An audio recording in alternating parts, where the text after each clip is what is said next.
Again. Good morning, everyone. This is my report. Tips and tricks in research. What is the meaning of tips and tricks?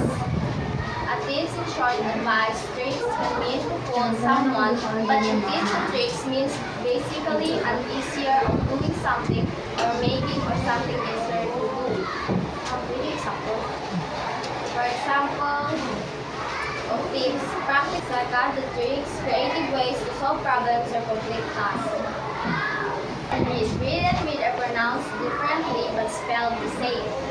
The present tense of read has a long E sound and rhymes with read.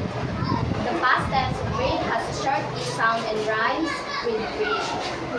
Take notes. To write down notes as during a lecture or interview for later reference, meaning, pronunciation, translations, and examples. Especially when you have your participants in qualitative research, you need to audio record or video record everything that comes out to the mouth of your participants, because later you're going to translate it, encode it, word to word, from sound to sound, everything that comes out from your participants.